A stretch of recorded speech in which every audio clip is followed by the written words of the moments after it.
Good morning, and welcome to the joint meeting of the Assembly Committee on Ways and Means and Senate Committee on Finance. Committee Chair, would you please call the roll?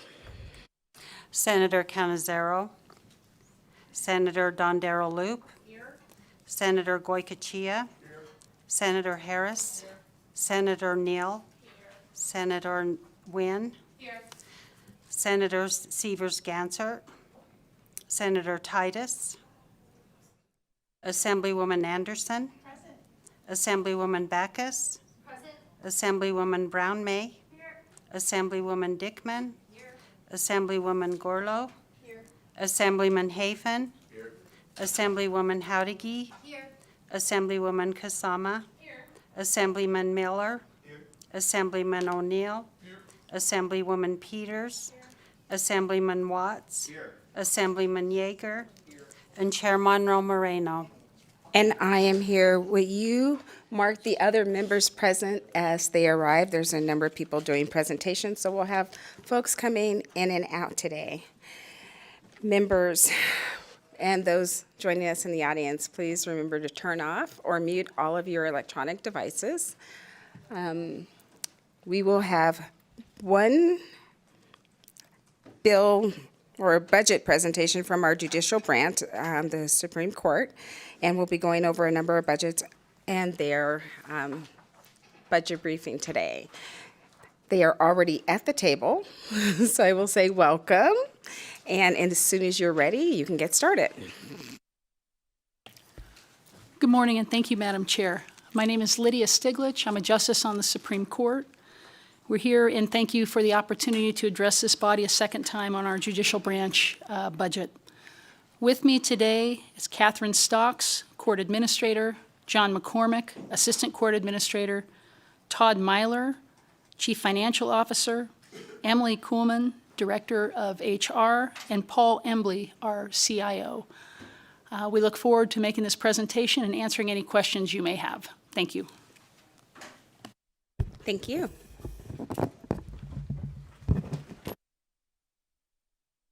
Morning, members of the committee. My name is Todd Myler, Chief Financial Officer for the Judicial Branch. We appreciate the opportunity to make a presentation today.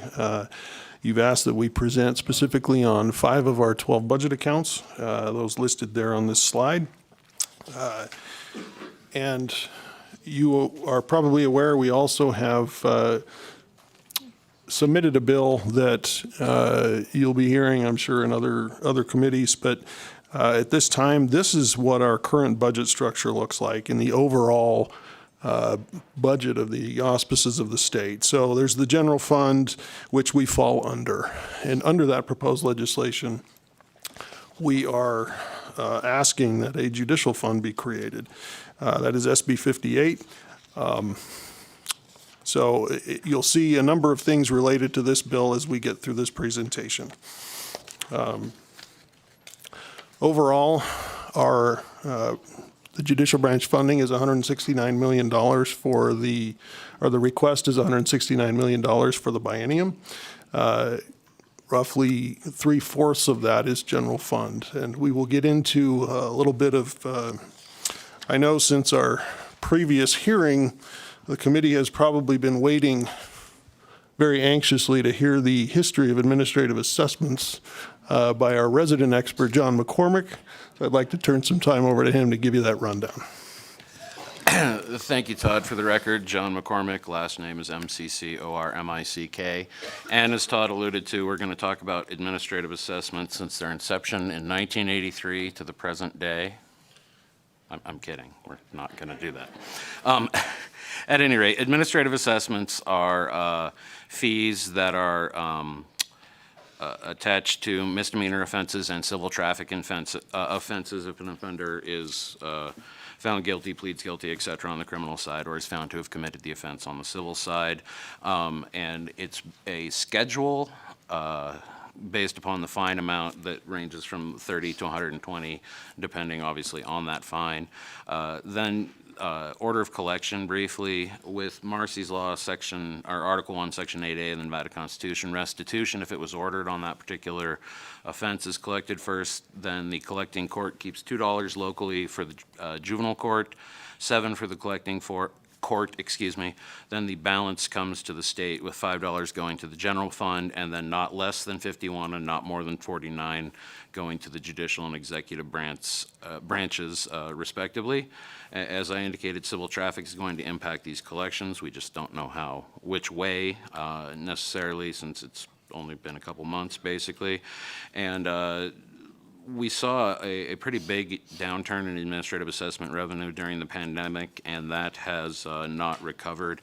In fact, we're currently about 30% down from the budgeted or projected collection amount right now, and those projections are flat coming across from the last fiscal year.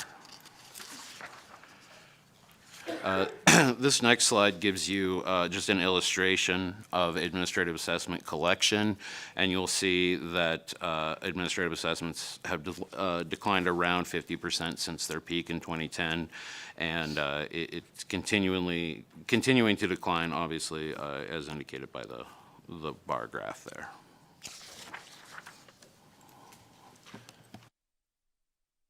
We face quite a conundrum going into this. Could you state your name for the record each time you speak, please? Sorry, Todd Thank you. Myler, CFO. We face quite a conundrum going to this budget bill. As this slide indicates, the amounts that have been budgeted for administrative assessments within our budgets and also in the executive branch budgets, we were budgeted to receive over $27 million in the current biennium. The executive branch was to receive almost 17 million. However, as John stated, those have been down about 30% from the budgeted numbers. Very difficult to operate in that fashion.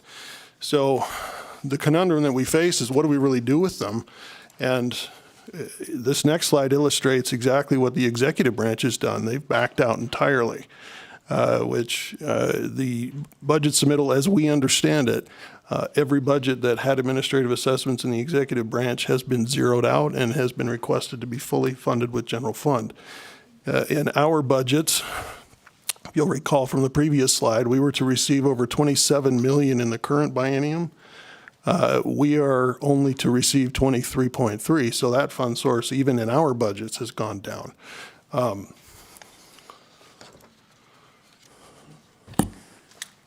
And that is where, Lydia Stiglitz, that is where SB 58 is, kind of encapsulates the judicial branch strategic plan in order to provide stability, flexibility, and responsiveness in our budget. That is stability with less reliance on the AAs, and increased AA advance, and an ability to non-revert or keep unused general fund dollars. Gives us flexibility by removing the percentage splits and allows us then to move around funding as needed in order to meet legislative priorities. And responsiveness, that is the purpose of the judicial fund, infrastructure fund, and an emergency fund in order for the court to be nimble in meeting any unexpected situations. So along with that, there are a number of enhancements within our budget that work Okay. hand in hand. Will you state Sorry. your name? I'm sorry, every time you Pardon speak, me. you have to state your name for the record. Todd Myler, Court CFO. There are a number of enhancements within the budget that go across a number of budget accounts in order to help, one, alleviate the issue with AAs, but also to work hand in hand with SB 58. There are a number of them. The E310s across 3 budget accounts reduce the court's dependency on AAs within the court-specific program budgets, the Supreme Court, Specialty Court, and Senior Judge. And then there are E900s, which remove the AAs entirely and rebalance them within the AOC's budget accounts. And then there are a number of E900s, which you'll see as well, that collapse some budget accounts to give us a little bit more flexibility, as the chief mentioned. Furthermore, we have some more enhancements within the budget to allow us to continue operating the judicial branch as needed. We have in 1483, we've asked to actually for another few FTEs, 3 in accounting and 1 in HR and payroll, to help us operate our own accounting and HR systems. And then an E240, which goes across a number of budget accounts with FTE to help pay for a new accounting and HR system.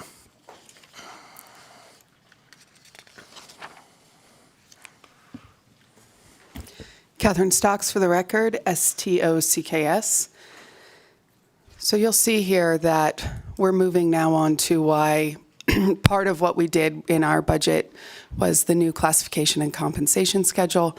And we've testified about this before, but we did a comprehensive review of the entire structure. And while it looks easier to do a flat percentage increase, we found that some of our positions, especially based off of the study that was authorized by the legislature and published in 2019, some of our positions are adequately compensated. They just needed an adjustment related to the living wage here, where other positions did have disproportionate classification that needed to be adjusted. So the basis of all of this, though, is the stagnant wage growth. So you'll notice if we had kept up in the step and grade system with the last 10 years, that the top center shows you that the grade 25, in order to keep up with the average $21.25 that is the average wage in the state of Nevada, we would have had to have increased all the way up to, I believe it is a grade 32. So that's a 7-grade jump just to keep up with what the rest of the state is paying. And that is including the private sector. And so that's really where we realized, wait a second, just an across-the-board increase, that looks good, but a step and grade system doesn't work for that, because if you're moving a 25 all the way up to a 32, you end up having serious wage compression at the top of your scale that is the standard scale that we have been using in addition to the executive branch traditionally. So on the next slide, you'll see here then, with the average being $21.25 per hour across the state, we have based all of our classifications, the opening classification for us, which are our operations, our support of what we do every day, we have actually set it at the living wage of for the state of Nevada of the average of $23.24 per hour. So that is bringing up our positions that now, I think it was $16.27 at the time of putting all this together, and then you had the increase on July 1 of last year. But that is why there is such a significant jump in our base pay, is because we are going for the living wage in Nevada that would be 2 adults working with 2 children. You'll also notice the citations in here that reference that we use the MIT living wage calculator. That's where all of this information has come from, and those links are live.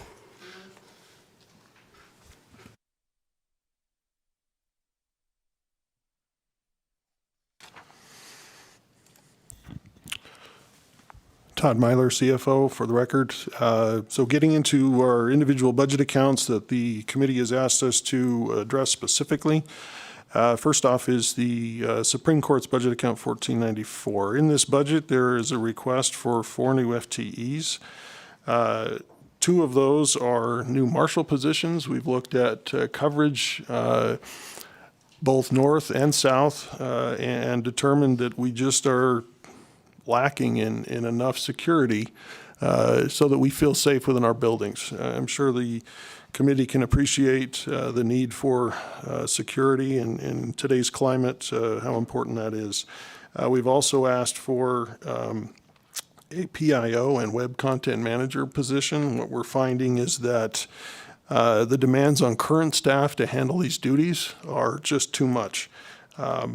And so we've asked for those 2 positions as well. We've asked for a hybrid training facility to be built out within the law library here in Carson City. We believe that the law library can operate with a smaller footprint, and a hybrid training facility would allow us to help not only our staff, but the judges across the state and court staff across the state to come in for specific trainings related to, and you may be aware, we are working on a statewide CMS system or a case management system that a lot of folks are going to need to be trained on, along with a statewide e-file system, which they will need to be trained on. This facility will help with that. We've also asked for a digital evidence, a statewide digital evidence management system, which many of the courts in the state just do not have the wherewithal to accept digital evidence right now. A lot of the evidence rooms in courthouses are, well, you can imagine what they would look like without things being accepted digitally. So we really appreciate the committee's consideration there. We've also asked for a new case management system specific to the Supreme Court. We did receive a question related to this. What's the difference between that and the statewide CMS? The statewide CMS is specific to trial courts that deal with juries, with trials, with civil cases that have a lot of filings and a lot of attorneys involved with those. And the Supreme Court, however, deals with appeals only. As you can imagine, the filings for those are very different. As such, the case management systems are different, and we would appreciate the committee's consideration there. We have a number of IT enhancements as well. And we have in there also an E302, a security system upgrade, which we'll get to later in the presentation, as we have proposed an amendment that involves that particular enhancement. Moving on to the budget 1483, Administrative Office of the Courts. In this budget, we've asked for 15 new FTE, as you might recall. In our previous hearing, we asked for 10 auditor positions so that we can get our 30-plus year audit cycle with the 3 current auditors we have down to a much more palatable 4-year audit cycle, which is very, very vital in order for our trial courts and for ourselves to operate above board in every instance. We've also asked, somewhat related to this, for new audit software to help them track those audits and be more efficient in that. Additionally, we've asked for an enhancement to perform an independent 4-year audit of the Supreme Court. This is something that the Supreme Court promulgated many years ago in the minimum accounting standards for all courts across the state, that they have an external audit every 4 years, and we would like to comply with that, and so we've asked for that. We've also asked for, in terms of IT, we've asked for a new project manager. That position, in terms of the state FTE, would start on January 1st of 2025. We received a lot of ARPA funding to perform, to do the CMS and e-file implementations, and as part of those projects, we have been working toward hiring a contract project manager, which at that time, we would ask that it be converted over to a state FTE because of the timing of the ARPA funding. Additionally, we would like some more travel for IT managers. And then, of course, we talked a little bit about earlier about consolidating budget accounts within the AOC. We've asked for budgets 1484, 1486, and 1487 to be absorbed into one AOC budget account to give us, again, that flexibility that the chief alluded to.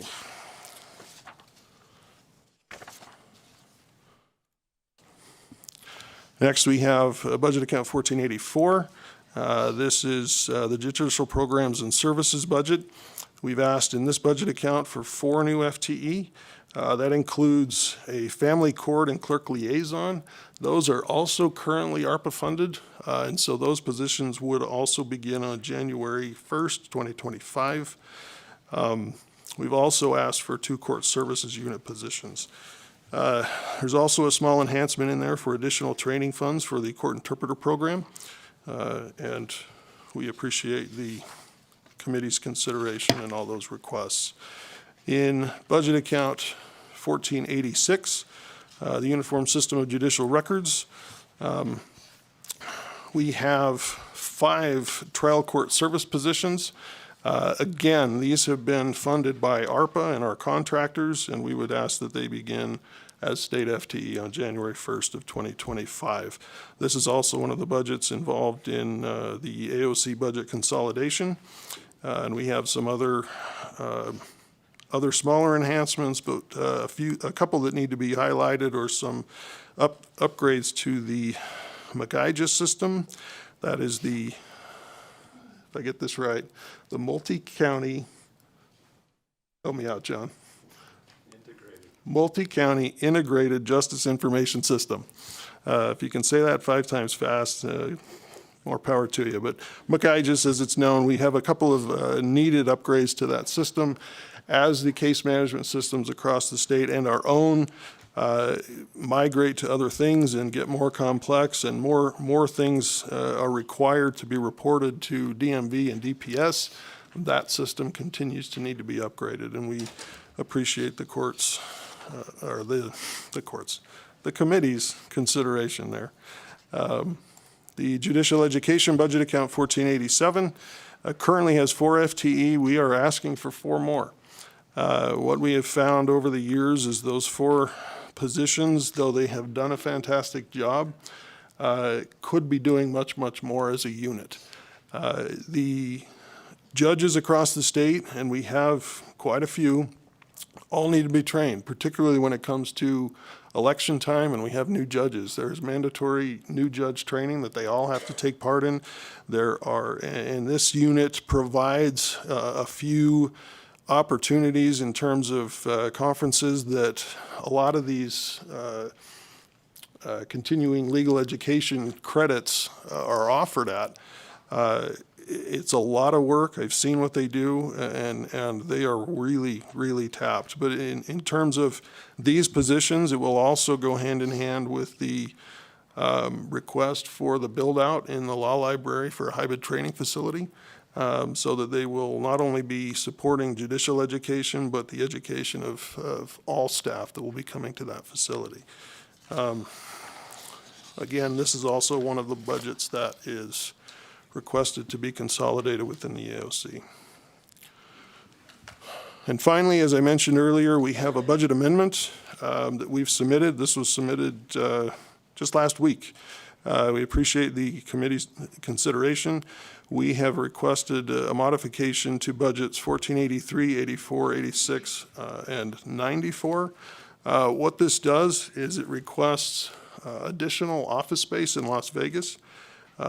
What we have found also is that we need more space for existing staff within the Supreme Court building in Las Vegas, and in anticipation of more staff, we absolutely need space. And so what we've done, we have added in a small amount of additional AAs into budget account 1483 AOC and 1486 USJR to the tune of $81,000 over the biennium, and a reallocation of rent of the existing building requires additional general fund of $389,000. However, what we've found also in our budget that the E302 within budget account 1494, we originally had asked for that last year when we were building the budget. That was an anticipated need. We asked for it, we built it, and unfortunately, as I mentioned, the need for more security, there was an incident that made it abundantly clear that the security systems needed to be upgraded immediately. And so I worked with the marshals, with court staff to figure out a way to do that internally this fiscal year. It has been done. And as such, the E302 has been proposed for reduction to the tune of $524,000.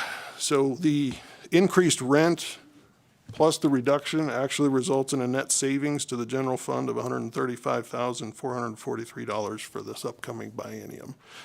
So we would also appreciate the committee's consideration in that regard.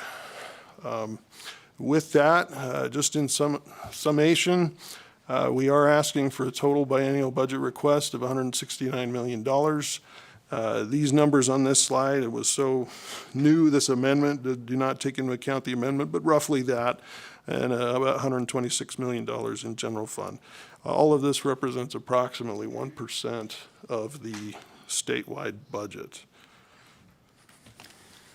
Madam Chair, Lydia Stiglich, thank you for the opportunity to make this presentation to the body this morning, and we look forward to answering any questions you may have, and I believe we have the people here to answer them, hopefully. Thank you. Thank you so much for the presentation. There is a lot here in this request, and we will have a lot of questions. We will get our questions started with Assemblywoman, or Senator DiNino? You do not want to. Okay, we'll go to Assemblywoman Shea Backus. Thank you, Madam Chair. My question pertains to the Hay methodology and the proposed new pay schedules. So please briefly describe how an employee's salary would be determined within the maximum, midpoint, and minimum salary ranges of the respective position classifications by utilizing the Hay methodology.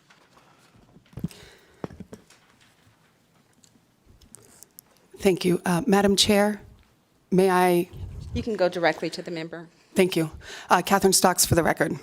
Thank you for the question. So with the Hay methodology, the way we would do it is that the position is reviewed for not only the knowledge, skills, and ability, but the interaction of the position as related to the autonomy of the position, the level of responsibility of the position, the impact of the decisions made in that position. So it's essentially, there's quite a few numbers that are involved with it, and I'm happy to provide the committee with an overview of the Hay methodology in general. But the biggest piece with it is that you actually look at the individual position, and that's why it was easier for us to go into 7 classifications. So if there's concern about all positions going to max, what it is you actually look at an entry level in your analyst 1, let's say. That position is going to need a lot more mentoring, and it's going to need a lot more oversight by the supervisor. So they are not going to come in at the top of the scale. However, if a particular individual in that position has, for instance, a certification as a fraud examiner, they are, under the Hay methodology, going to get credit towards that extra certification that the individual has. So when we talked about bringing in the professional track instead of just supervisory track, the Hay methodology allows us to have that more flexibility to reward individuals that go on and get additional certifications for their field but don't become a supervisor. So we do have that flexibility within the methodology to recognize the level of education. Does that answer your question, or would you like more? It kind of does, but Madam Chair, if I may ask some follow-up questions, I think I can kind of like narrow the scope of where I was getting. Because it's quite interesting. I mean, we're kind of throwing out what we've been doing historically with different positions and kind of putting in a lot of flexibility with a wide range of money per position at the highest level. And so for me, it's easy for me to look at the senior law clerk positions because you have a high level at $95,000. I understand there's law clerks who come in who may have 10 years of experience who join on with a Supreme Court justice, but you may have someone who comes right out of law school. And so kind of just looking at that, that's kind of the easiest area for me to look at. But there are 170 existing positions. And so looking at this, how many of those existing positions do you anticipate to go right to that maximum pay level in those categories? Catherine Stocks for the record. We actually, as far as senior staff goes, we have the classic issue of a lot of entry level and a smaller range of mid-career individuals, and then a few that have been with us for a very long time. I would have to actually refer back to provide you the full tenure of all of those law clerks because I haven't prepared that at this point, but happy to follow up. I can tell you that we do have staff in general that are at step 10 for their grade. However, under the new Hay methodology, it actually finds out that they were classified inappropriately and had been topped out, but don't necessarily end up in that grade 10 when we move them over to be at max. But I would appreciate the time for us to get you those numbers. And I appreciate that. And we're kind of looking at like all 170 positions because I know the law clerks were the easiest ones for me to dive into just because I know those typically just are newbies coming into the position, whereas there may be that senior staff. But listening to you today, it sounds like there is a large amount of those 170 positions that are probably entry positions that wouldn't be automatically at the high position. So we would really, I mean, I would ask Madam Chair if it could be supplemented. I think that would be helpful for us. Okay, and then Madam Chair, I have one more question. Go ahead. Okay, and I'm sure you guys have been following, and I appreciate that you're doing different buckets, but the governor's recommended budget includes funding for an 8 or 10% COLA in fiscal year 2024 and a 4% COLA in fiscal year 2025 for all of the state employees. Given the large salary increases proposed by the judicial branch in the base budget for most of the court's employees, is it the intent of the judicial budget to not be included in the statewide COLA? That is my understanding, that is our intent since we independently created this completely new classification and compensation schedule. And that also goes back to that minimum amount that all of our positions will start at least $23.24 per hour based on the living wage. And okay. Go ahead. Thank you, Madam Chair. I was going to make that comment. I did have a note, and I forgot to go back to slide 14, but I realized when I was looking at that minimum wage, it is actually that 10% COLA that we were kind of looking at. So thank you for commenting on that. Thank you. Madam Chair, Go ahead. Lydia Stiglich through the chair, if I may. With respect to law clerks, just because that's one that comes up, there are 10 law clerks. Well, strike that. There are 20 law clerks. Law clerks come in at there's one pay, whatever level of experience they have. It's a flat rate. They don't accrue vacation. They don't accrue anything. They are generally here for 1 year or 2 years. So they are kind of unique relative to the other people in that attorney range. So I just wanted to make that point. Thank you. Senator Nguyen. Thank you. And I'm hoping that my legal colleagues up here will keep me from cross-examining the Chief Justice of the Supreme Court this morning. I have some questions regarding this proposed reorganization. I know that Assemblywoman Bacchus had kind of gone down that road initially. And it's my understanding in just looking at this, it doesn't change the amount of money that the legislature is ultimately deciding to grant you. Is that correct? Lydia Stiglich through the chair. That's correct. And may I follow up? And I had the opportunity to speak with you and kind of look at that proposed reorganization.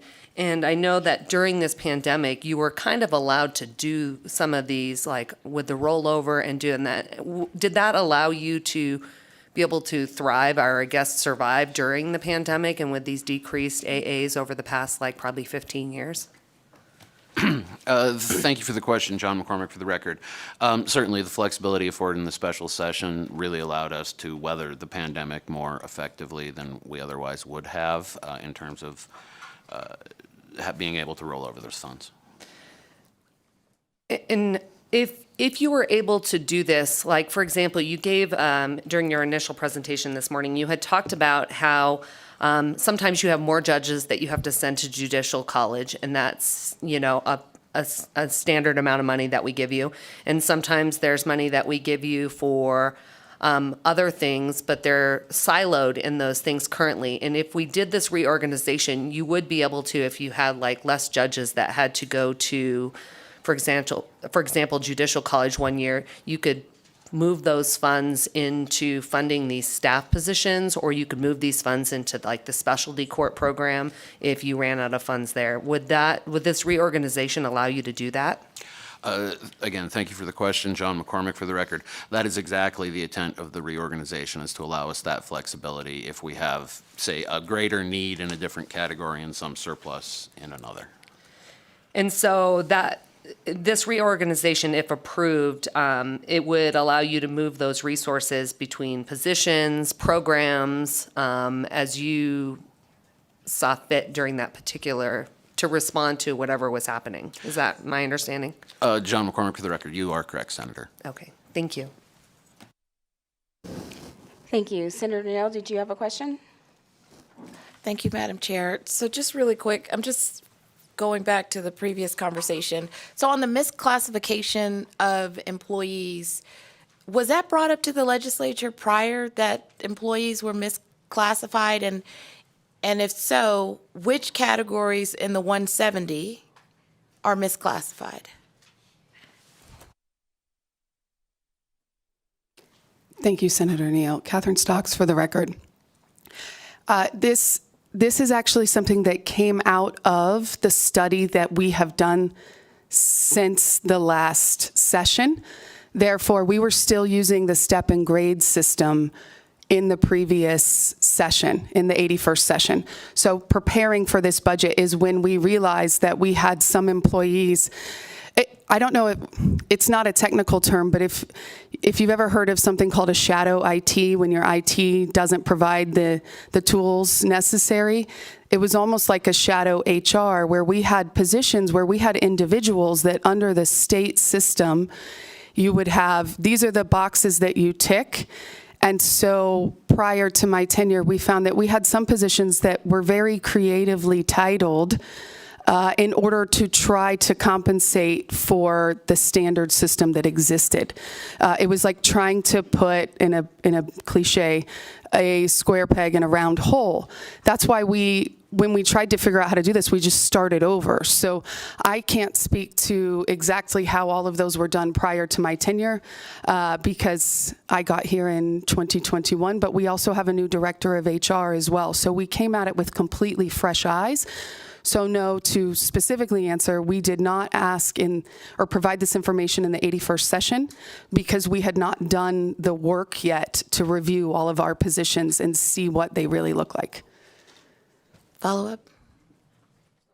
So the second question was, in the 170, and in your statement, you talk about HR, but who else was misclassified? Because you have 15 positions that will get a 51 to 64% increase.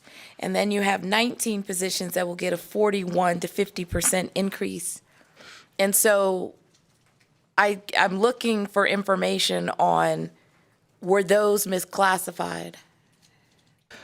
As far as those positions in general, no. Oh, sorry. Catherine Stocks for the record. Thank you for the question.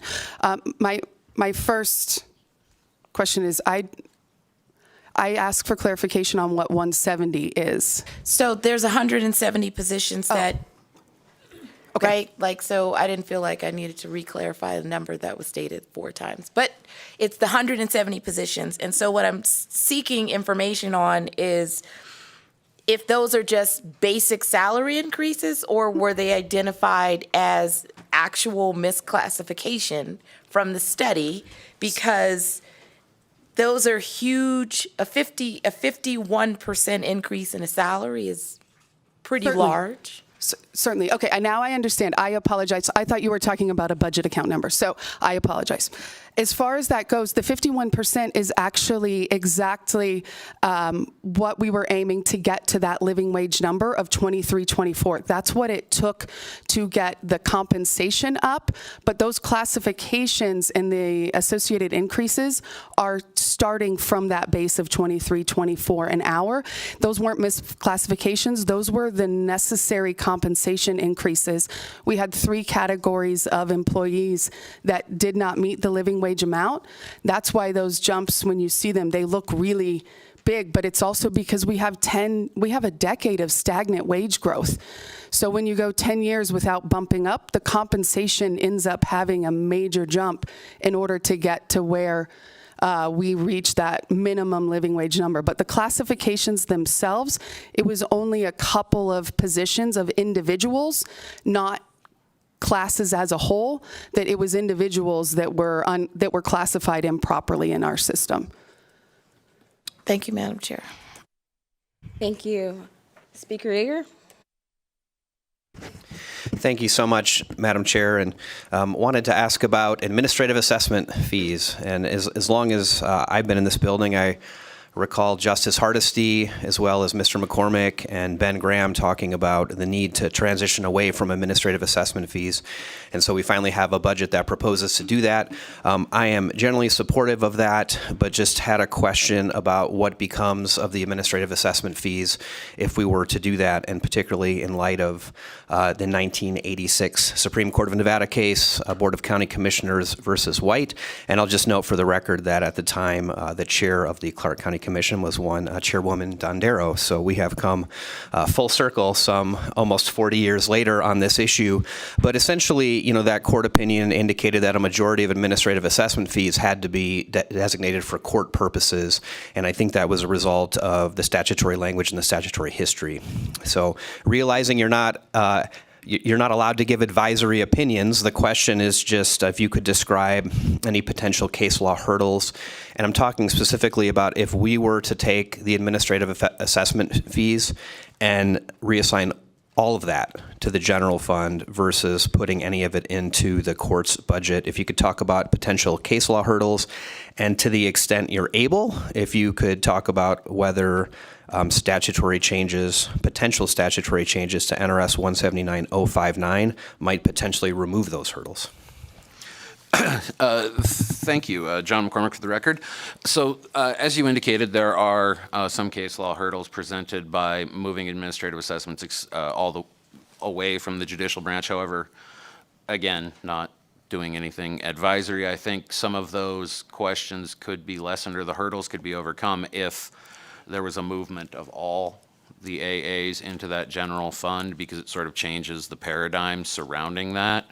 That would just be sort of my off-the-cuff response there. And then, obviously, there would be changes necessary to 176059. To the best of our knowledge, the Governor's Finance Office may be offering legislation in that area, but that would basically, as I indicated earlier, where the collecting court keeps $2 locally to fund the juvenile court, $7 locally to collect to fund the collecting court, then the entire balance would come to the state, and rather than $5 to the general fund and not less than 51 and not more than 49, then that entire balance could go directly to the general fund rather than having to be broken up by the controller.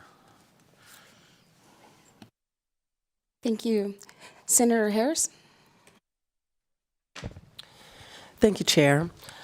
Has the court fully transitioned away from the executive branch financial and human services systems? And if not a complete transition away yet, which pieces are still pending? Thank you, Senator. John McCormick for the record. I'm going to punt over to Todd, as I think he probably will answer this better than I can. Yes, thank you for the question. Todd Myler, CFO.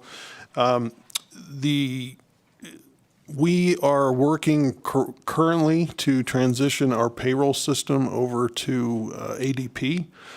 We have entered into a contract with them and are shooting for a first payroll period pay period in July to go live with our first paychecks in July. As far as transition away from the state's accounting system, the court has had its own accounting system for many years. However, the relationship between our accounting system and the state's accounting system has been one where we have entered payments, revenue deposits, et cetera, into that system, and then they have been uploaded on a daily basis into the state's Advantage system. We are at the beginning of calendar year 22, we entered into negotiations with a new company, Oracle's NetSuite, to transition our old accounting system into a new one. The reason why we did that is the old system had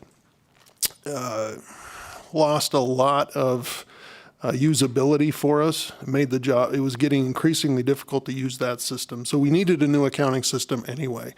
But we went and found a system that we feel is robust enough to handle all the functions that will be needed should we be able to operate independently. And so we are ready, if the legislature approves those positions, to make that change. However, the full transition is kind of, that's exactly where we are. We're waiting for the new positions in order to take on the duties that the controller's office performs for us, the treasurer's office performs for us. And as far as handling payroll, what central payroll handles for us. Madam Chair, follow-up, please. Go ahead. Thank you so much. If you could just, let's bring all of that full circle. And, since you're already kind of transitioning away, if the court's recommendation to implement the court-managed central services, including those 4 new positions you just discussed, is not approved, would additional staffing resources still be needed? And if so, what would those resources be? Thank you for the question. Todd Myler, CFO for the record. I believe those positions would still be needed. As was mentioned in the former hearing that we had, we have been working with the state through the transition for the overall state's system. And what we have found is the amount of work it has taken to just participate in that has been significant. The amount of work that HR has had to put in to grapple with that system has also been significant. And so, yes, the short answer is yes. I believe we would still need positions to continue to interact with that system in the same manner. Any follow-up? You good? Okay. Senator Nguyen? I'm sorry, if you can come right back to me.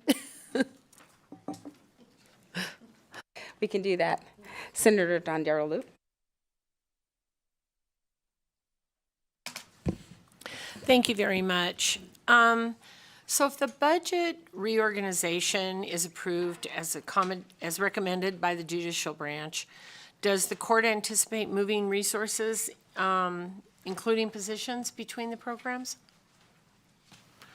Thank you for the question, John McCormick, for the record. At this time, it is not our intent to start moving positions around. To the best of my knowledge, it's a prospective flexibility to meet legislative priorities, new needs as they arise, that type of thing. Thank you very much. Follow-up, Madam Chair? Go ahead. So how many employees does the Administrative Office of the Courts anticipate occupying the new office space that you're proposing? Thank you for the question, Chair. I think I'll kick that over to Todd for a rough estimate. Thank you for the question, Todd Myler, for the record. So initially, we have, I believe it's 8 positions within the AOC in the Las Vegas office that will absolutely be part of that. We also are working to hire a number of contractors related to those projects I mentioned earlier that were funded through ARPA, the case management system and the e-file system. I believe that's somewhere in the neighborhood of a dozen down in Vegas.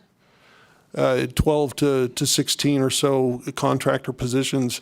And then I would anticipate that of the 10 audit positions that we've asked for, at least 7 of those would be located in Las Vegas, which would need to go in that space.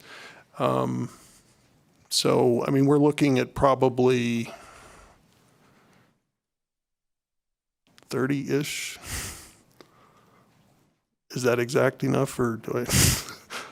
The ish sealed the deal. Got it, okay. One more follow-up, Madam Chair. Go ahead. So with the total of 30-ish, 32 new positions across those budget accounts, is the new proposed office space needed, whether or not the request for the new positions is approved by the legislature? Thank you for the question, Senator. Catherine? Catherine Stocks for the record. In the current iteration of this, we do have issues where any new position, as far as space goes in Las Vegas, right now we're already doing mandatory hoteling. We have doubled up offices of our existing staff. The footprint might not be as big, but we want to have the opportunity to recruit from across the entire state. One of our biggest priorities is to expand opportunity to get Nevadans to stay in Nevada.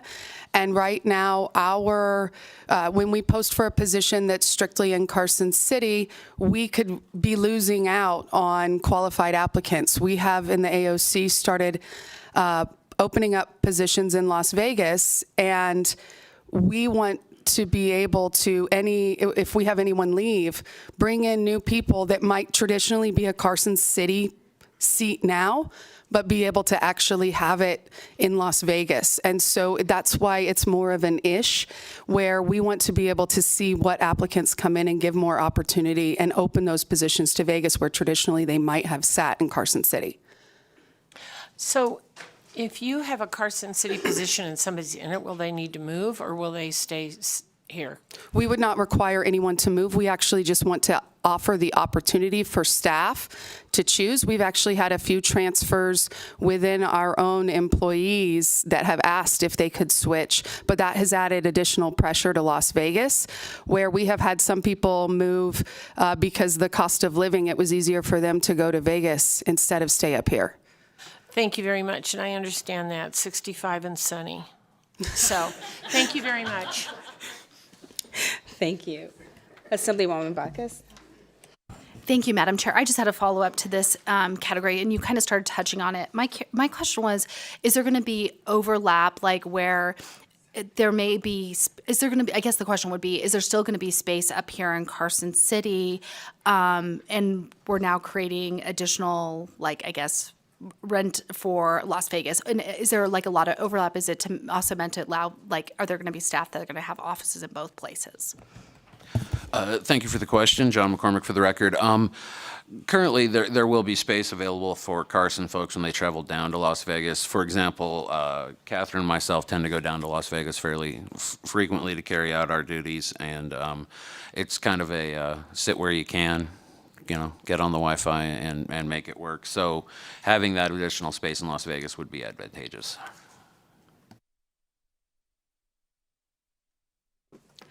Thank you for the answer. Senator Nguyen, did you have a question? I do. See, that hour time difference is really messing with me, so I apologize, Chair. I have a question about your current vacancy rates. Like, are you having a hard time filling some of these positions based on that? I know that there's people, obviously, that have been stagnant for 10 years in some of these, like, staff positions, but what are your vacancy rates and what kind of difficulty do you have under the current, like, I guess, funding structure? Thank you, Senator John McCormick. For the record, I'm going to ask Emily Coleman, our HR director, to come up so then I don't make up the answer and she tells it to you. Thank you. Good morning, Emily Coleman. For the record, that's Kuhlman. For you, Madam Chair, to you, Senator.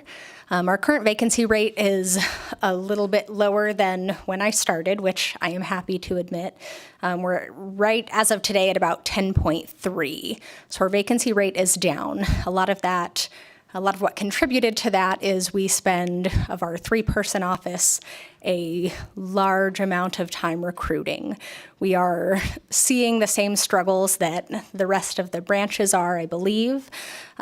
We just this last week had somebody decline an entry-level position solely because she had a second interview elsewhere. She didn't even have a job offer elsewhere, and that was solely based on pay. The pay that they may offer her was more than we could for that entry-level position. Did that answer all the question, or was there a second part to that? I apologize. No, that answered the question. I guess I have a follow-up. you may not know it, but your vacancy rate is significantly lower than other state agencies. So can I find out what kind of turnover you have based on those rates? And it sounds like you're having more difficulty recruiting people up north because the cost of living is more expensive or housing is. Can you kind of speak to that if you know? Thank you for the question. Catherine Stocks for the record. I would like to say one of the reasons that our vacancy rate has been better than when arriving is honestly because of the new way that we are recruiting. I want to say thank you to Emily and her team because of the work they're doing. We are not doing traditional recruitment. She's being very creative in how we find people. It's also because we opened up our positions to Vegas. That's another piece.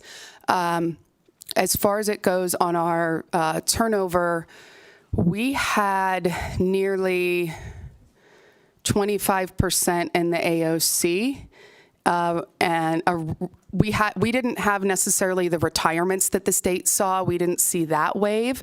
We did have a few, but we had significant turnover in the AOC, and we have been able to also just get out and find people. We have been using word of mouth as well, asking people to find, hey, do you know someone?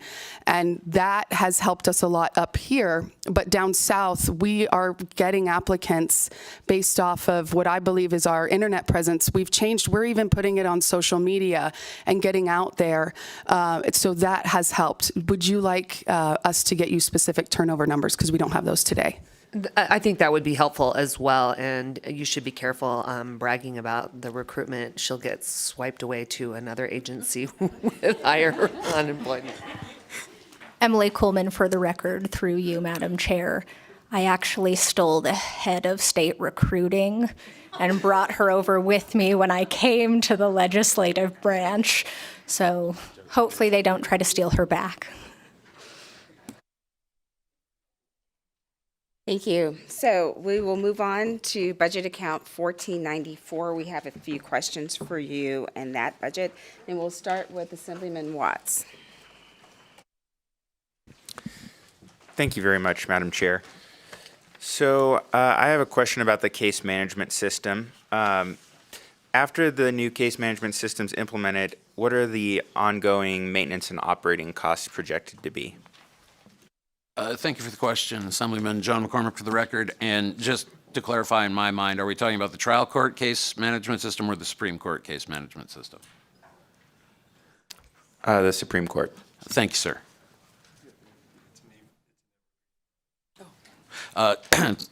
My phone a friend here over my shoulder, again, John McCormick for the record, Paul Emberley, our CIO, says it's an evergreen product, meaning that so long as we pay the ongoing costs, it gets updated. Thank you. And do you know what those costs would be? That one I will have to look up and get back to you, sir. Thank you. Thank you. And may I have one more follow-up, Madam Chair? Thank you. And then I'm just trying to wrap my head around a lot of different things that we've worked on recently. So I believe in fiscal year 21, we approved legislation to appropriate $1.3 million for a statewide case management system in the Supreme Court budget. And then we had an allocation of ARPA funds of $12 million in fiscal year 22 to implement a case management system, including a data repository and jury automation system in the AOC budget. And again, I know even when I ask this question, there's the Supreme Court. And so can you just help that make sense of the different funds and the different projects and how this item fits into that whole ecosystem? Thank you for the question. Todd Myler, CFO for the record.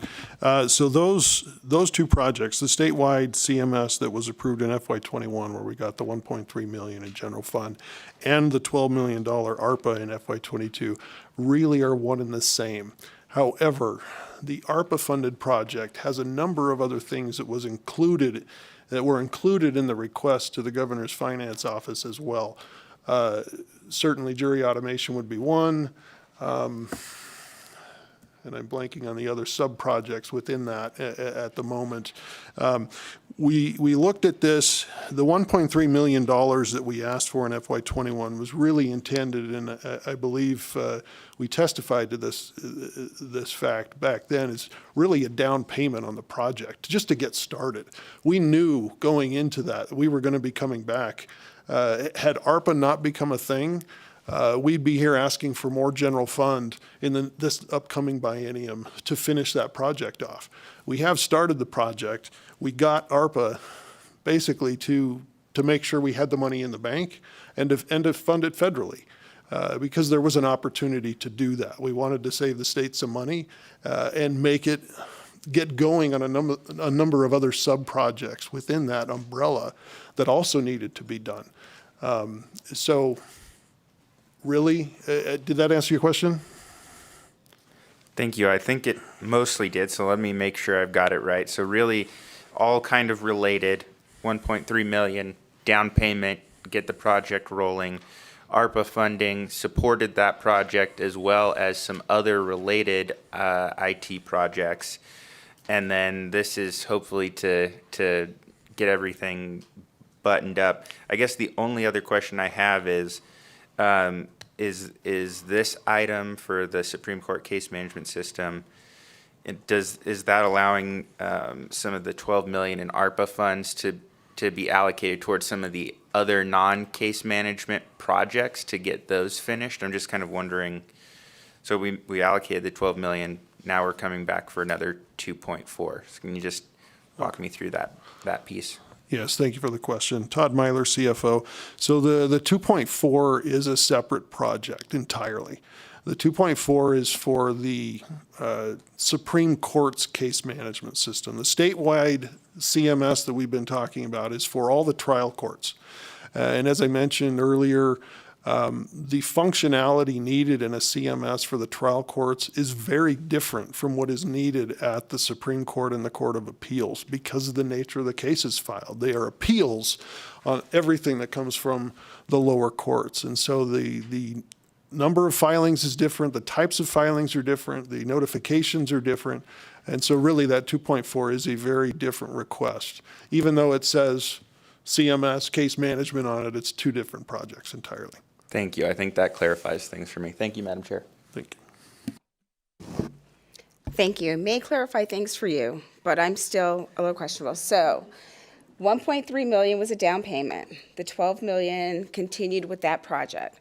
But the request for the 2.4 million and decision E225 is for a different project. Because one, the 2.4 is for Supreme Court or the trial courts, or the other money was for the trial courts. And then, how much is all this going to cost us in the end? Are you going to come back and ask for more money?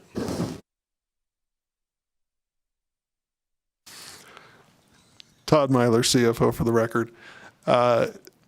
If I had an 8-ball, I would turn it over right now, and it would probably see all things point to yes. The answer is we went after the way that ARPA unfolded. We had to put together a request to the Governor's Finance Office very quickly in order to get in the queue. And we did the best we could with all the information we had at the time to say, okay, how much do we really need to get this off the ground and going? And so we made some estimates, very high level. We honestly didn't know if we would get the funding from them. Fortunately, we did. We will do everything in our power to get those projects done within the 1.3 and the 12 million. If we're unable to do that, we will be back in 26 and 27 asking to finish them off. With the $2.4 million within the Supreme Court's budget in, I believe you said it was E225, that is separate from this. It is only for the appellate court's case management system, which is very different from the trial court's case management system. And so my last question for this before I turn it over to someone else, do you believe that 2.4 million will be enough for that project, or will you anticipate coming back for more money? Will that get us close to the completion of that project? Todd Myler for the record. I've been nodded at, so yes, we believe that will be enough. Thank you. All right, Assemblywoman Peters. Thank you, Madam Chair. All right, changing subjects just a little bit, looking at the statewide digital evidence management system, and I have a few questions, if I may, Madam Chair. Go ahead. My first question is, can you tell us what the anticipated annual maintenance and operation costs would be for this system?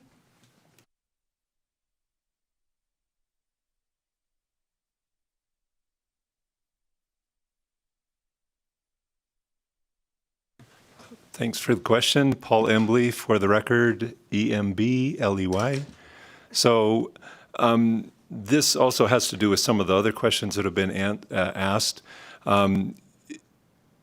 Before I came on board, and I came on board about a year ago, all the systems were kind of like your washing machine where, you know, they functioned great for 10 years and then you had to replace them. We are moving to a model called an evergreen model, where we will be paying maintenance or subscription, depending on what you want to call it, for all of our systems, meaning that we won't be coming back and back for big pots of money, because these systems will continue to be maintained and upgraded on a regular basis without additional funding. Now, that becomes part of our base budget, so obviously I don't want to hide the ball here, so just because we won't be asking for big pots of money, our base budget will grow in the technology area. So does that help with the question? It does. However, do you have like an order of magnitude of cost? Is it going to be $10,000 a year, $100,000 a year, $1 million a year? What do we anticipate that cost to be? So generally in the IT world, you talk about anywhere from 10 to 20%. Generally 18% is what you budget for the cost. So if you take the 2.9 million and do the times 0.18, Todd should have that answer in his head right now. Whatever that is. So about 400,000, if my rough math is correct. Or no, I guess it'd be 600,000, sorry. And I'm impressed actually with that. I can't do that type Well, of quick it's math. point two. That's what I rounded up to. So that we'll end up seeing that in the base budget, included in the base budget annually from then on, or from now on. Can you tell me how many courts you expect to utilize this new system? That's a great question. We would love for people to come on board. I believe Las Vegas may be working on their own digital evidence system, but not many have one. And this is a unique system that is actually has been adopted pretty recently across the U.S., so within the past 2 or 3 years, so not many people have one as it stands. Our target would be all 74 courts, including the Supreme Court, but we would have to see the adoption rate. We know that at least 30 would come on board.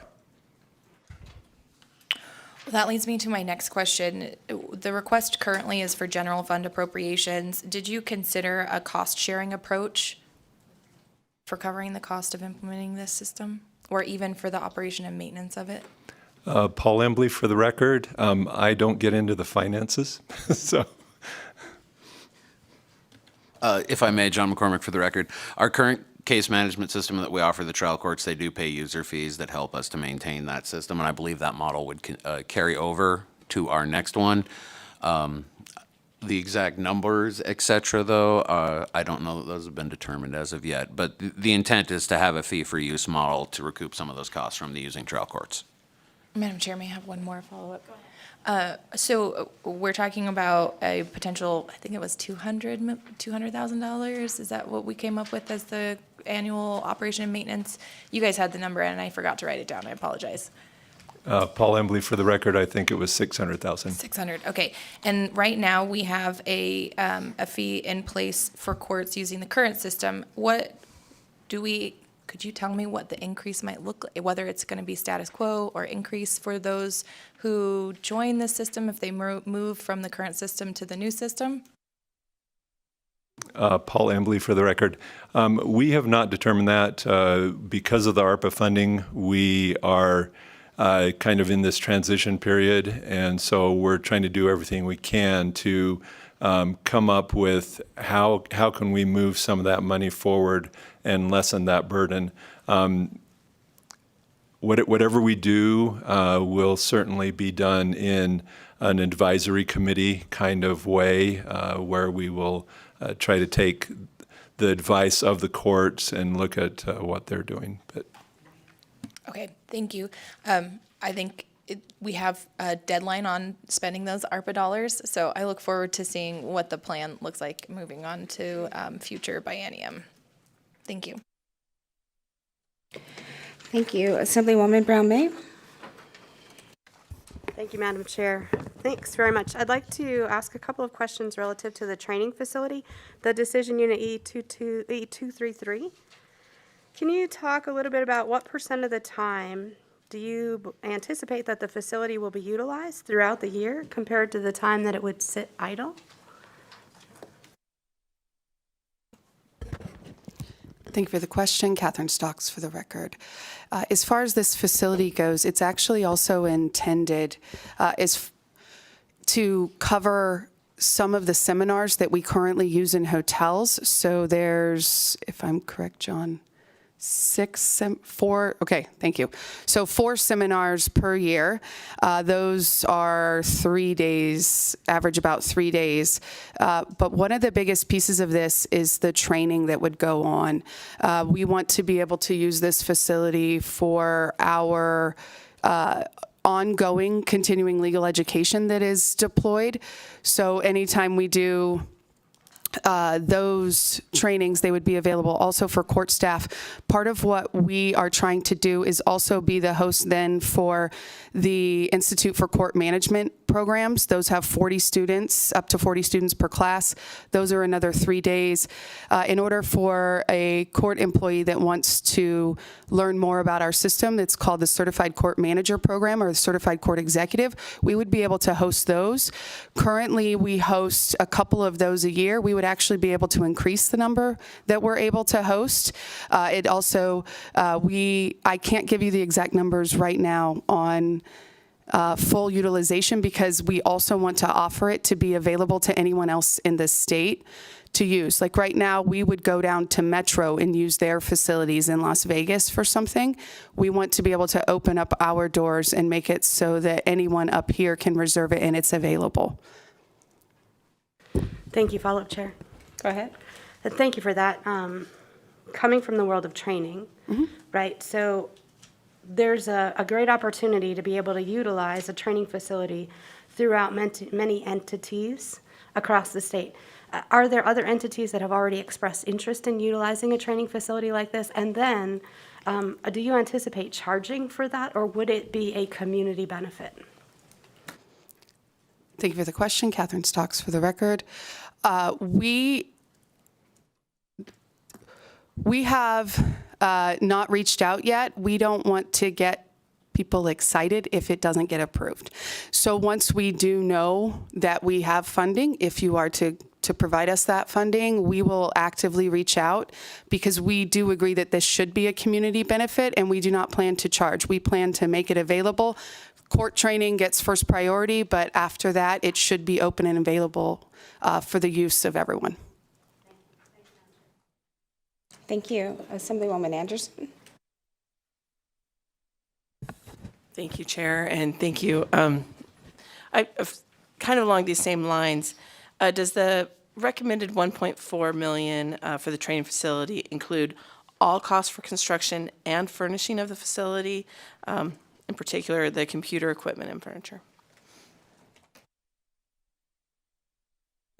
Catherine Stocks for the record.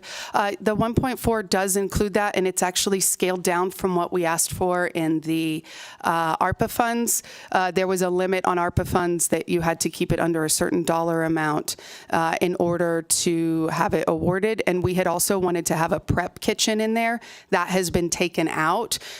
We do have the need to then expand our restroom facilities in order to meet code, but it does include all of that within that space because we already have the location. It's the retrofit, and that is at the estimated cost of the prevailing wage. Follow up, if I may. Thank you. So is that also where you're currently, the location that you're currently utilizing, or excuse me, the location you're referring to, is that currently where you're doing your training, or where exactly are you currently doing the training that you mentioned earlier? Thank you for the question, Catherine Stocks.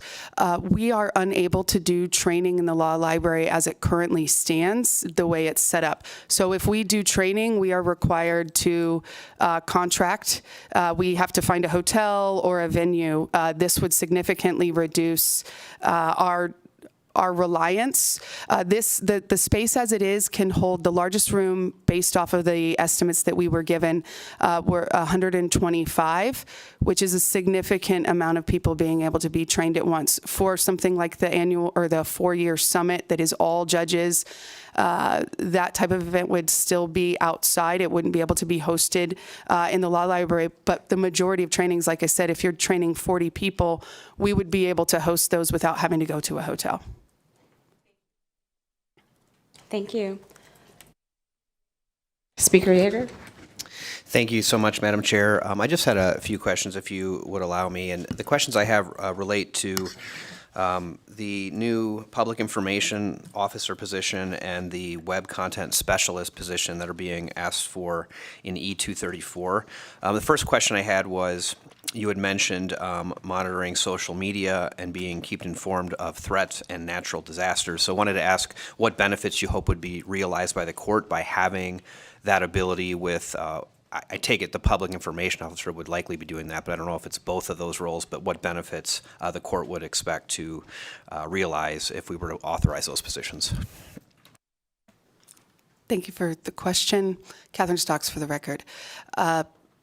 Yes, the answer is yes. That is part of the intent. One of the biggest pieces are the misinformation and disinformation campaigns that are a real issue now. The two positions have distinct roles. The social media manager is specifically for monitoring and being able to notify the court and be able to find information or disinformation that's out there.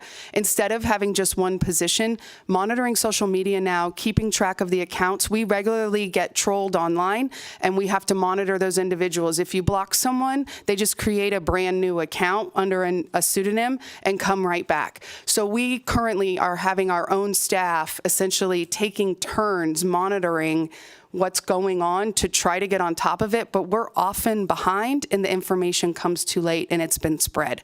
So that social media is not only putting out positive information, but helping keep track of what's going on online. Also, our Marshals Department, they don't have a dedicated cybersecurity individual like some law enforcement agencies do, that is their job, is to monitor internet traffic. We don't have that. So just trying to see what's posted publicly is a lot of work, also keeping the content current. And then the PIO is ultimately responsible for making sure the information that goes out is approved by the court, is approved by the AOC, and that's that specialized skill set of the public information officer. There's also all the duties of promoting what we are doing, talking about the good things the court does, and getting our information out timely. That's why we've asked for two positions. If I may. Go, please. Sorry, Lydia Stiglitz, Madam Chair. The web content manager, we receive numerous graphic threats all the time associated with our work. So the justices, the Court of Appeals, having somebody monitor that web content helps keep us safe, helps let us know if there's ongoing threats to our family. And I know people, you also serve in a capacity where you're out there and you get threats, but there's a significant and increasing number of serious threats that having someone monitor that web content gives us an opportunity to get ahead of those. When they do get to the attention of the marshals, they run them down and they try to find out and sort and sift through what is an immediate danger and not. So that it's a significant concern. Thank you. Could I ask a follow-up, Madam Chair? Thank you, and certainly, as you noted, many of us have dealt with that as well in varying degrees, and it's disconcerting, so I certainly understand the need. Just a couple of follow-up questions that come as a result of the answer you provided. I think you said you had some employees who were kind of trying to do that on the side now, so just wondering if you can tell me about who exactly is tasked with doing that, or is it sort of random? And I guess I'll stop there for now. Catherine Stocks for the record. Currently, actually, Emily Kuhlman does a lot of it. She has to keep her push notifications on, and she's one of the people that's monitoring it. So we've even had in meetings where there is a particular individual that has been very active lately, and so then she has to stop in the middle of what we're doing because she gets a push notification. We also take turns. I try to monitor. I also try to have some balance and not have push notifications on Saturday night. Thank you. I understand that. Another follow-up, Madam Chair.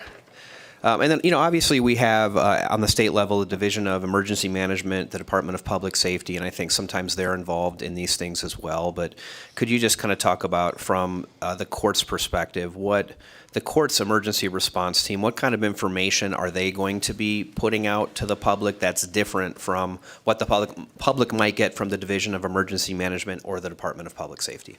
Thank you, John McCormick, for the record. It will be first of all, just like point out that our marshals do work with those other entities, the Fusion Center and Homeland Security, et cetera. But we would be able to put out court-specific information, like, filing offices, when that's available, those kind of things, and be able to supplement whatever otherwise is going on. And Madam Chair, could I ask one last question? The other question I had, just with respect to these two positions, it obviously sounds like there's some monitoring, there's some threat assessment and analysis, but there's also a public information officer, which generally has the role of providing sort of positive information to the public. So I'm wondering, with these two positions, if you could talk about the civic education that they would be responsible for providing to the public. Catherine Stocks for the record. This is one of the things that gets me really excited, is with a PIO, we would actually be able to get the Supreme Court on the road and have someone out there to do that coordination with local entities, getting the Supreme Court to go out to our communities and be able to have court there. Right now, we just don't have the capacity to send the court out and to be able to go to that high school gym. And I think Justice Stiglitz would like to jump in. Yes? No, if I may, Lydia Stiglitz. The PIO gives us an opportunity to amplify events of interest in the legal community, resources that are available throughout the state from the courts, and really allow the judiciary as a whole to engage with the public on all those levels. Thank you. Thank you. Assemblyman Miller? Thank you, Chair. I have a couple of questions here. We are shifting from social media security to court security. And I want to start, Chair, I have a couple of questions, if that's okay. I want to start and kind of get the elephant in the room that's been patiently waiting. You all mentioned that there was a specific or particular issue relating to court security. Is it possible that you could just kind of give us some idea of what that was or what happened without, Thank you. Catherine Stocks for the record. In general, there have been a few events that have actually led to criminal charges, criminal threat charges. So while not everything is to that extent, but that has occurred,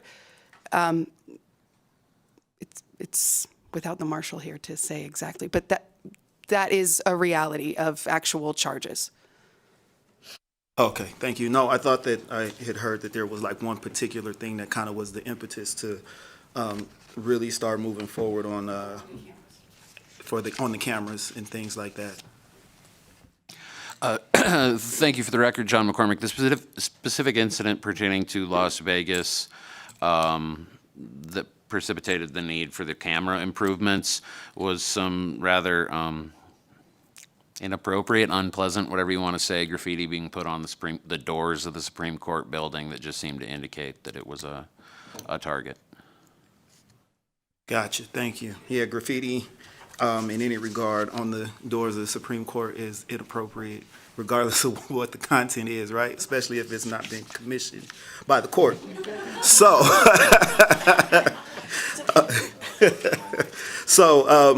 with that, I understand that you are looking to bring on 2 new deputy marshal positions. And if you can share with us what duties the chief marshal, what duties would those deputy marshal positions be performing that the chief marshal is currently performing? Thank you. For the record, John McCormick. Currently, our chief marshal here in Carson City is part of sort of the rotation in terms of watching monitors, walking the building, dealing with visitors, deliveries, all those kind of things. And if we have somebody out at training, like we've had our one of our marshals out of the training the last few weeks, so we've had to muster extra resources. That cuts down on administrative time for the chief, other projects. So these 2 marshals would come in. They'd be able to assist in monitoring our CCTV system, dealing with visitors. We have obviously 1 secured access point, so when someone comes in to use the law library or the court or whatever, they're screened.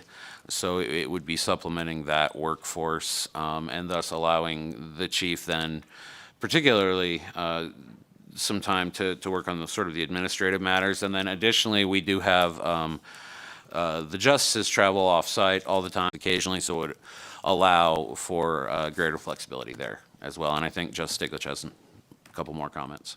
If I may, Lydia Stiglitz. Marshals, in addition to their duties securing the buildings, also travel sometimes to events. We have investitures, we have other speaking engagements or CLEs where it's advertised who is going to be there and where they're going to be. So in those instances, the marshals coordinate with local law enforcement, sometimes a company, but just to make sure that there's a safety plan on site. Great, thank you. And those are unclassified, right? Non-classified positions. Perfect. And then my next question is back to the security cameras. Can the court confirm that it no longer requires the $524,677 it originally included in its budget to upgrade the security system? Todd Myler for the record. Yes, we can confirm that. Thank you, Chair. Thank you. Members, are there any other questions on budget 1494? Seeing none, then we will move on to budget 1483. And we have a question from Majority Leader Canizaro. Thank you. Excuse me. Thank you, Madam Chair. And I want to first ask about the 10 new audit positions and the audit software that is being requested for the reductions in reserves. Can you talk to us a little bit about how many full audits of trial courts would be anticipated to be completed in the upcoming biennium with the addition of those 10 new audit positions? Because I know we were talking about a very extensive timeline under your current staffing, and hopefully want to get to a much shorter timeline. Thank you for the question, Catherine Stocks, for the record. We had done the estimate in our response for getting all trial courts audited, so we did not have the number today with us in the biennium. We will follow up with that answer. Okay, great, thank you. I think that would be helpful for us to have a good idea of just how many in the biennium we would be able to see with those positions. And then can you talk to us a little bit about expected outcomes and benefits that would result from those increased audits to the trial courts if those 10 new positions are approved? Catherine Stocks for the record. In general, a court, we have some courts that have accounting staff, and the majority of our courts do not. So we have court clerks that are operating without having training, without having generally accepted accounting principles training, or even our MAS, which is our minimum accounting standards. So being able to get to those courts, we find that our audits are not about going in and being a hammer. They are about helping these courts understand why the financial policies are so important to implement and why we need to be able to effectively account for all of the money that comes in and goes out. Courts receive so much money. They hold items in trust. And so sometimes these employees just haven't had the training. So being able to go in and have our auditors do this iterative process with these courts benefits the state as a whole, but those trial courts especially that don't have their own accounting on site. Thank you, and that's helpful. I know during our pre-session hearings, we talked a little bit about, that's a much broader in nature scope for what you're doing for the audits, so I appreciate that. I have another couple of questions related to the information technology project manager position. And so can you talk to us about what position or positions are currently performing the duties that are being proposed for that new IT project manager? Catherine Stocks for the record. I'm going to turn it over to Paul Embley, our CIO. Thanks for the question. Paul Embley for the record. Currently, because of the ARPA funding, we have been able to actually hire 2 project managers.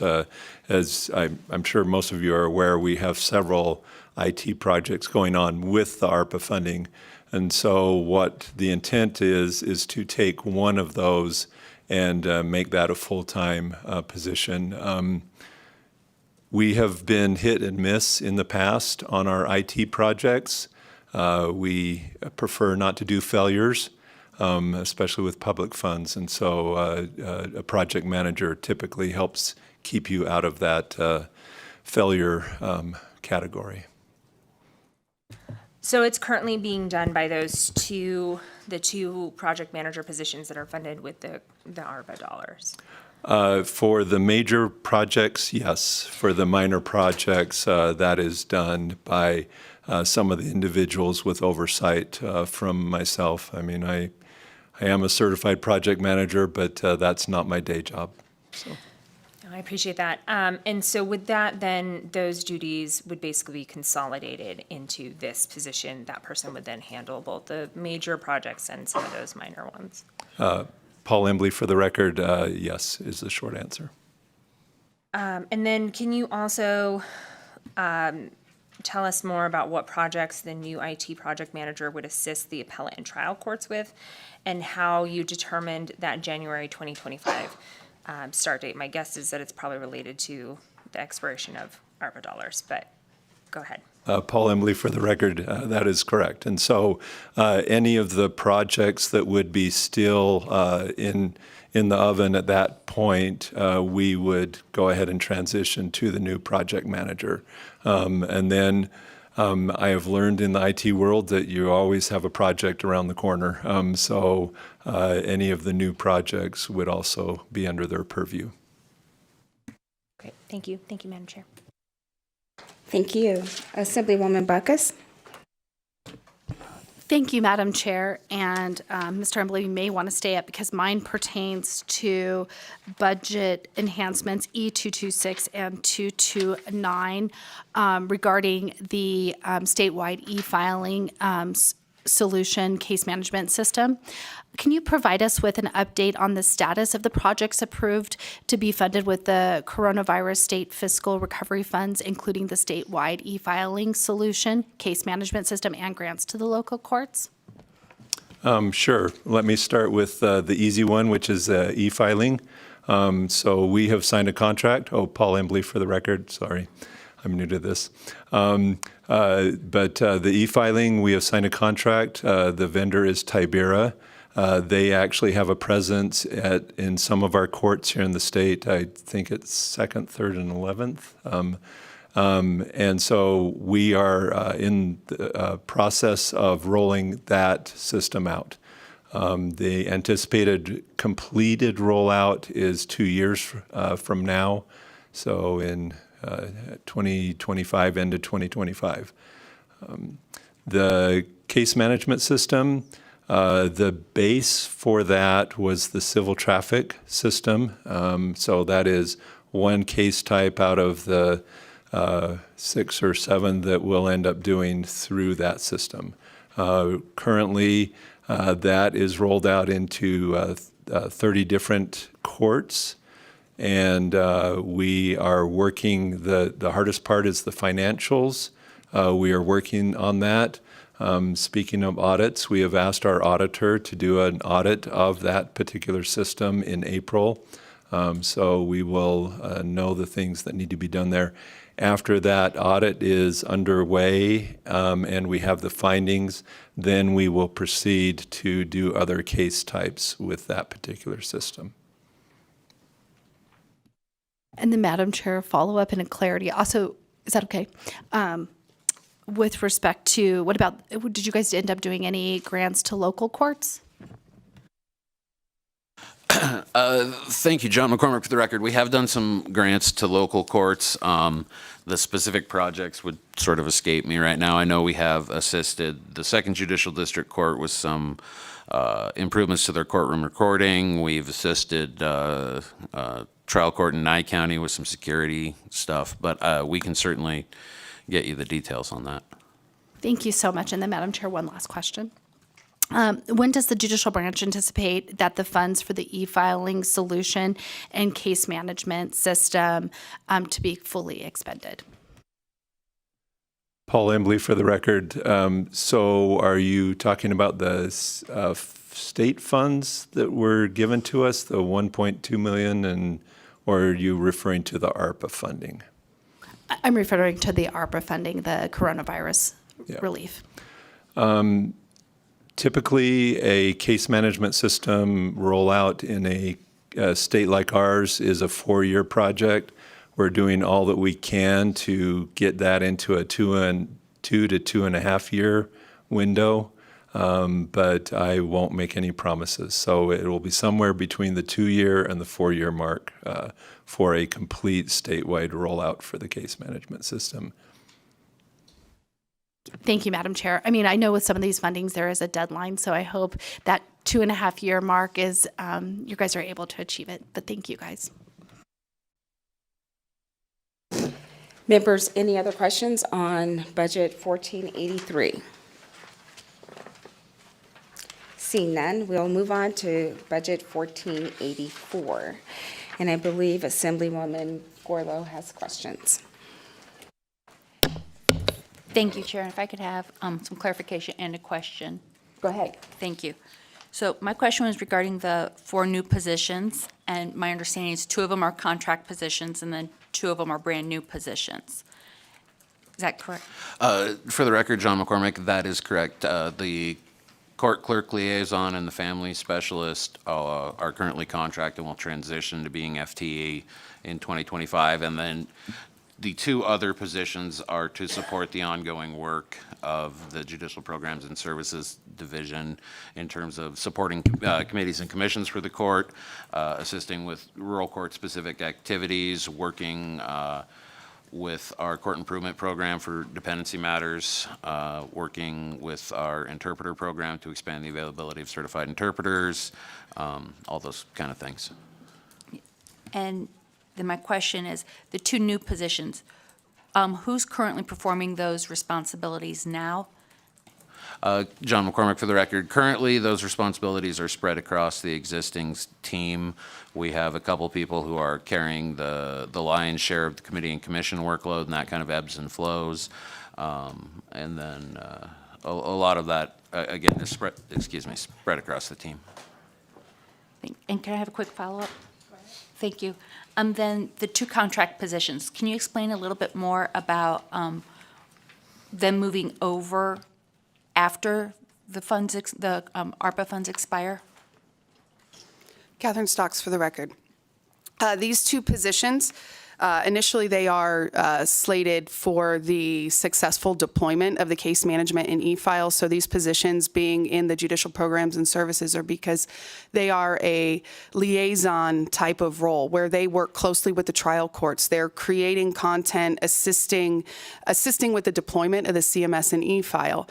So one of the bigger pieces, though, is while we have them for that position to be able to help the trial courts, once we have successfully deployed the CMS and e-file and gotten trial courts trained on those, we have a report from the NCJ-FCJ, the National Conference of Juvenile and Family Court Judges, that came out, and it was a study of our family courts in our state. And one of the recommendations was for the AOC to have more of a role and to have a family court liaison, because while the 2nd and the 8th districts in Washoe and Clark County, they do have dedicated family court benches based off of statute, all of the other general jurisdiction judges, they also address family. That's part of their docket. So this liaison piece is specifically designed to ensure that there is training and provide information and assistance to our courts that don't have dedicated family court staff. So that is coming from that report from the NCJ-FCJ. And then the other liaison is also in the vein of being able to support our trial courts. So if we were to get the hybrid training facility, that person is also going to be involved in building the relationships with the trial courts to trust that the AOC can provide the training and the tools necessary for them to effectuate their jobs. What is really nice is that we also, especially with the successful deployment, the way the contracting is set up is starting on that January 1 is because the funds. It depends on how we're told that the definition of, it's not encumbered, it is obligated. The federal requirements of the definition of obligated, getting clarification on that. Because if we are able to go through December 31 of 2026, we won't actually need these positions until the funds run out. But there's a 6-month window in there that we don't want to lose. And we're still waiting to ensure whether or not, we're waiting on guidance on whether or not we can actually continue those positions past the January 1 under the definition of obligated.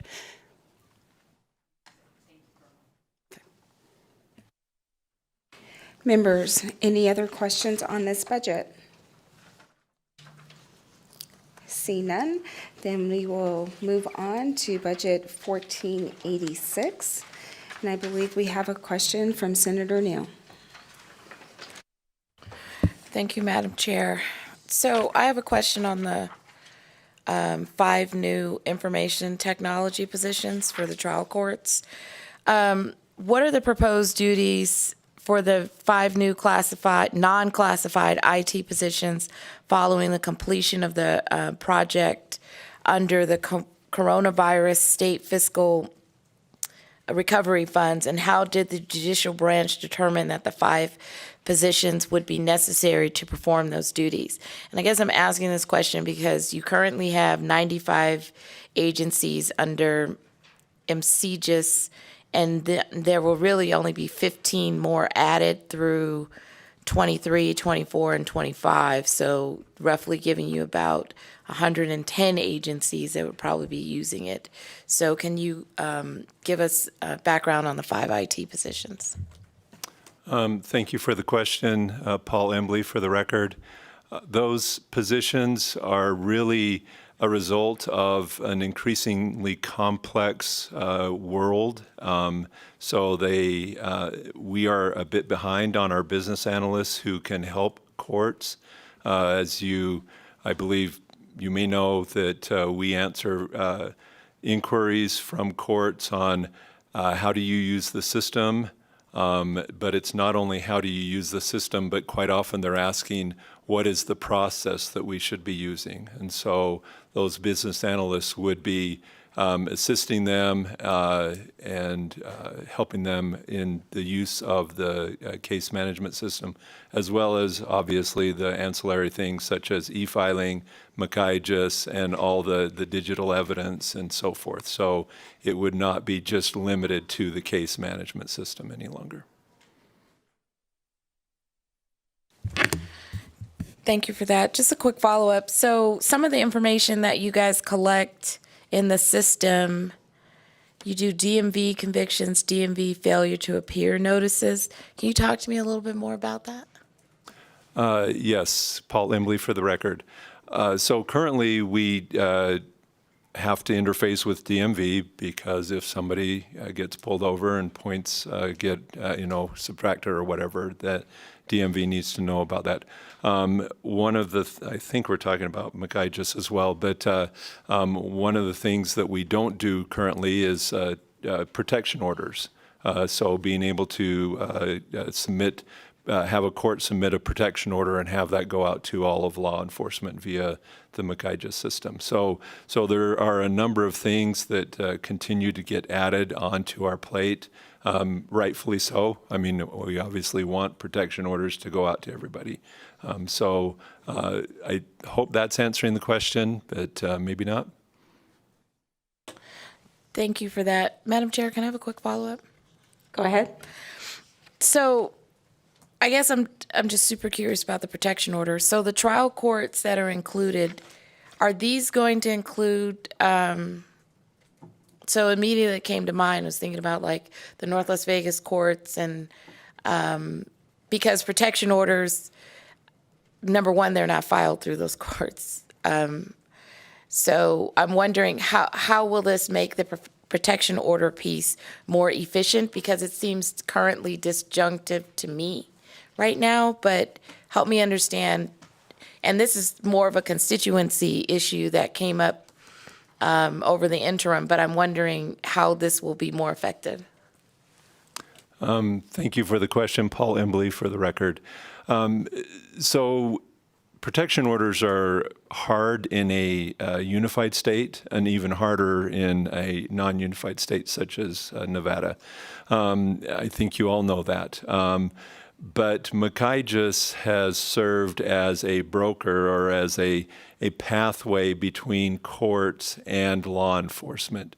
And so we continue to try to enhance that so that an officer in Pahrump can know about a protection order that's in North Las Vegas, and so on and so forth. Obviously, we're just one part of that puzzle. We have law enforcement, who's another part of that puzzle. We have protective services, who would be another part of that. But where we can, we want to make sure that all that information is available at any time to those people who need to have that. Thank you, Madam Chair. Thank you. Members, any other questions on budget 1486? Seeing none, then we will move on to our final budget of the day. It's 1487, and I believe Assemblywoman Hadeke has questions. Thank you so much, Chair, and thank you for being here again. It's nice to see you. I have questions on Decision Unit E275. It's the 4 new additional positions for the education programs. I know you currently have 4 positions, and so I want to hear about how many people those current 4 positions can train at the moment, live participants, so live trainings, and if these positions aren't approved, how many people will be left out of trainings? And then if I could have a follow-up after that, Madam Chair. Thank you. Thank you for the record, John McCormick. Currently, with the 4 existing positions we have in judicial education, we conduct annual in-person training in January and June for our limited jurisdiction judges. We had 80-plus attendees at the one we just had this past January.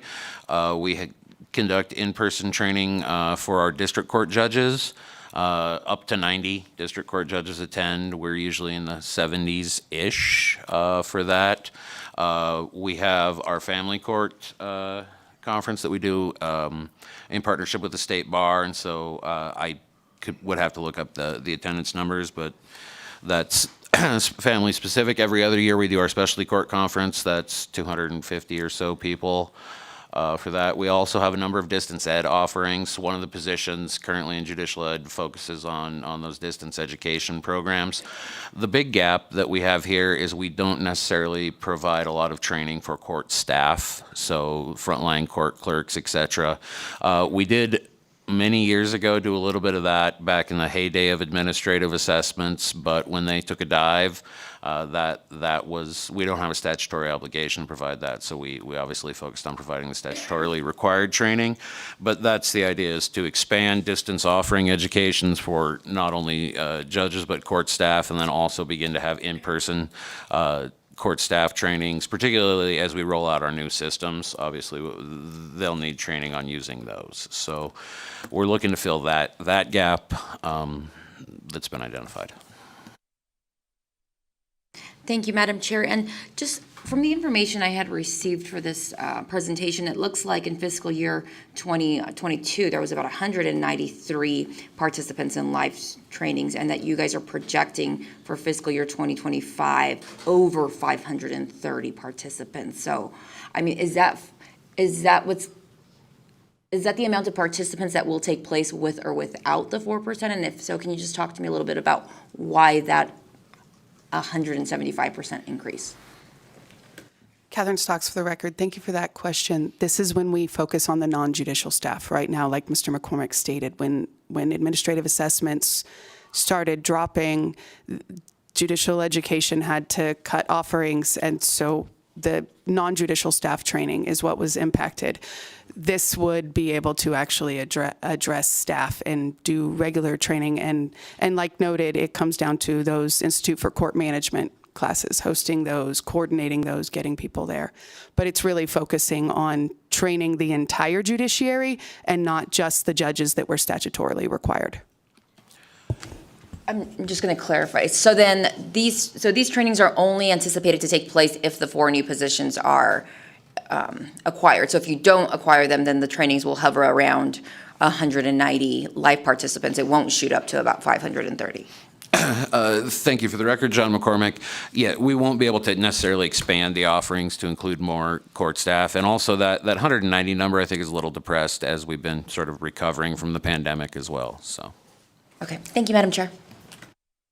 Thank you. Members, any other questions on this last budget, 1487? Seeing none. Wow. That took a little longer than I thought it would, but that's okay. Thank you so much for the presentation, and members, thank you for your in-depth questioning today. I appreciate it. And with that, we will close the budget presentation, and we will move on to the very last item on our agenda for today, and that is public comment. If you wish to make public comment and you'd like to dial in, please call 888-475-4499. The meeting ID for today is 816-3729-3204, and then press pound. We will start with public comment here in Carson City, then we'll move to Las Vegas, and then the phone lines. If there's anyone here in Carson City that would like to make public comment, please fill in the chairs here at the table for public comment.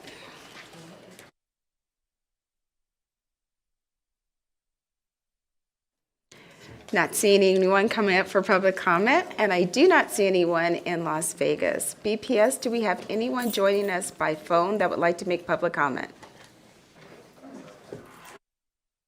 Chair, the public line is open and working, but there are no callers wishing to provide public comment at this time. Thank you so much. So with that, members, this meeting is adjourned for the Assembly Ways and Means. We will have a work session.